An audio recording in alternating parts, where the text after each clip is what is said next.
Bismillahirrahmanirrahim.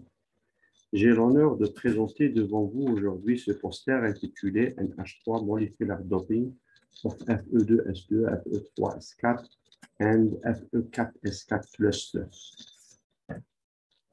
Dans ce travail, on va étudier l'effet du dopage avec la molécule d'ammoniac NH3 sur les propriétés structurales et électroniques des agrégats Fe2S2, Fe3S4 et Fe4S4. L'intérêt de ces petits agrégats de sulfure de fer vient du fait qu'ils rentrent dans la composition des protéines.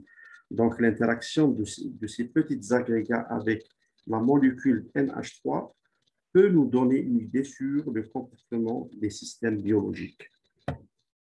Bon, pour la méthode de calcul, on a effectué des calculs de la structure électronique en utilisant la méthode DFT comme implémentée dans le code BASP.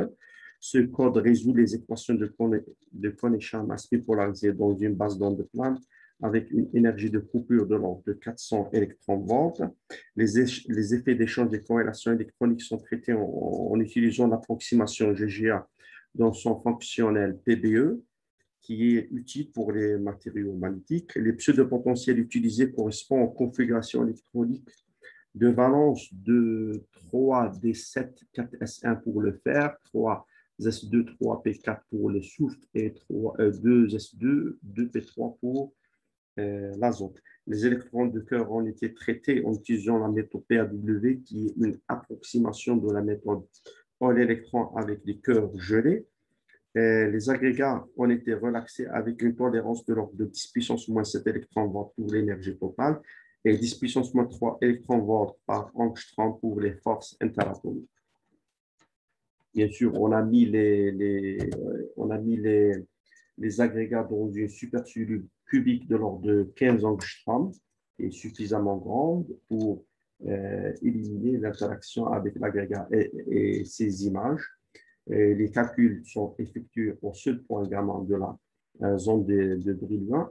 Et bien sûr, on a effectué des calculs dans différents états de spin.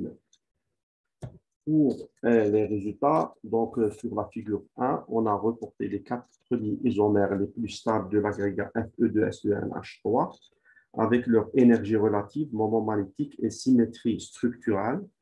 Pour l'état fondamental, nos calculs donnent une configuration électronique de spin antiparallèle entre les atomes de fer, ce qui donne un moment magnétique total égal à 0 μB pour cette structure. Pour les autres structures moins stables, le moment magnétique total est égal à 8 μB. Dans cette figure, on voit aussi que la molécule NH3 préfère une position symétrique dans le plan qui contient les deux atomes de fer. Sur la figure 2, on a reporté les 4 premiers isomères les plus stables de l'agrégat Fe3S4NH3. L'état fondamental est caractérisé par un moment magnétique total égal à 4 μB, qui résulte essentiellement d'un couplage parallèle entre les atomes de fer. Donc, la molécule NH3 est liée avec l'atome de fer dans un site d'absorption au sommet d'un triangle formé par les 3 atomes de fer. Sur la figure 3, on voit que l'état fondamental de l'agrégat Fe4S4NH3 est caractérisé par un moment magnétique qui est égal à 8 μB, qui résulte essentiellement des atomes de fer. Ces atomes de fer forment une pyramide à base triangulaire où la molécule NH3 est absorbée sur l'un de ces sommets. On remarque aussi que pour toutes les structures précédentes, l'atome d'azote est faiblement polarisé. Sur le tableau 1, on a résumé toutes les distances RIJ mesurées en angstrom selon le numéro de chaque atome des structures précédentes. En conclusion, on a remarqué que la molécule NH3 ne se lie qu'avec un atome de fer. Le dopage avec un NH3 donne lieu à des faibles distorsions structurales qui consistent à un élargissement des distances interatomiques FE et un rétrécissement des distances FES.